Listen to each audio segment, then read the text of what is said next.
if we move on to altitude of a triangle. So see, if I draw a triangle like this, I'm drawing with free hand. You don't try to do with free hand. Use a proper ruler and pencil. So if you draw a triangle like this, altitude means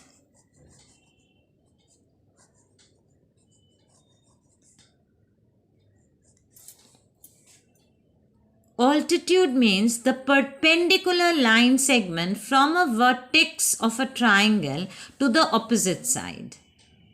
If I draw a perpendicular, okay,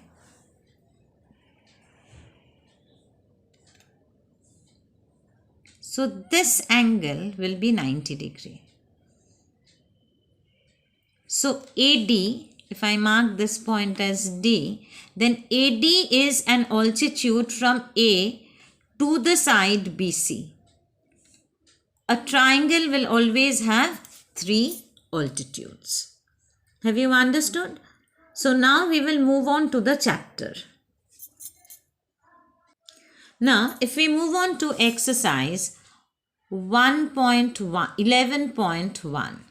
Okay, so see, a figure is given. So if you draw the triangle,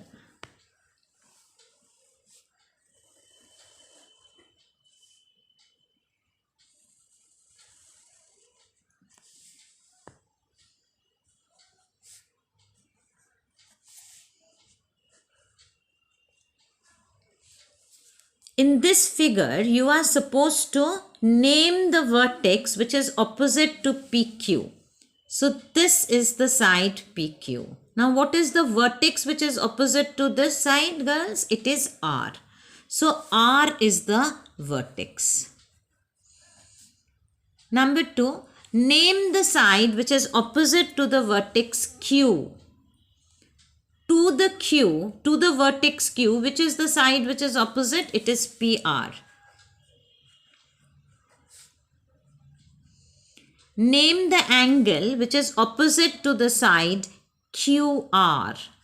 So opposite to QR, which is the angle? This is the angle. So how do you name the angle? That also I taught you. It is QPR. Fourth, name the side which is opposite to angle R. This is the angle R opposite to this angle, which is the side, it is QP. Okay. Now, question number 2 says that you are supposed to look at the figures given below and classify each of the triangles. Now, you see the first figure which is given. I will just discuss one or two, then you can do it on your own.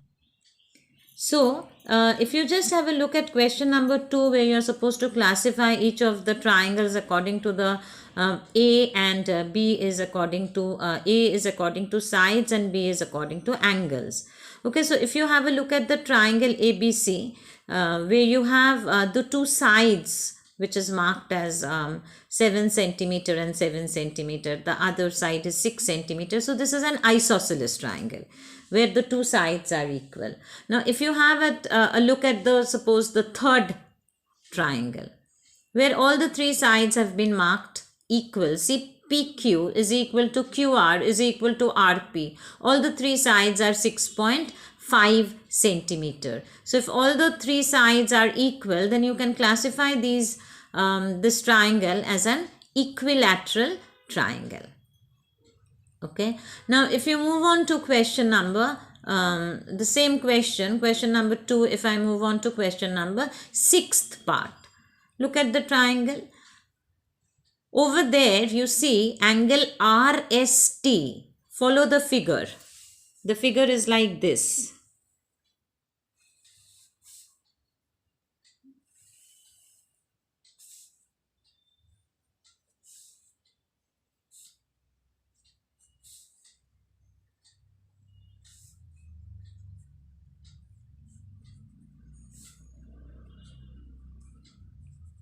These two sides are equal.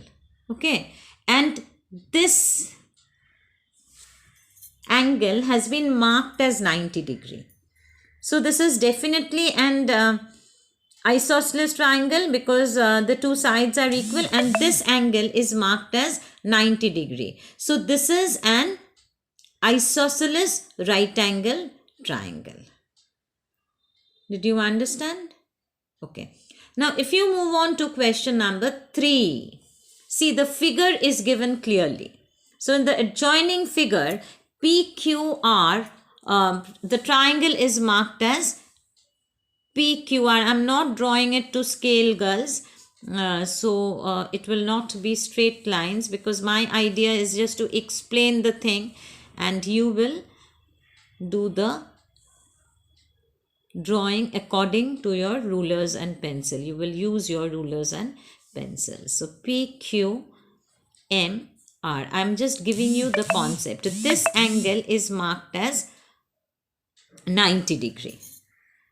Okay.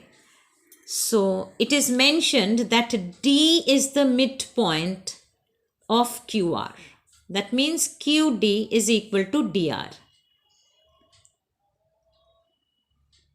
Okay. Then very obviously PD will be the median of the triangle. PD is the median of the triangle because I have explained what a median is. That means D is the midpoint of QR and it is joined to the opposite vertex P. So PD is the median. This angle is marked as 90 degree. That means this is a perpendicular. That means this is the altitude of the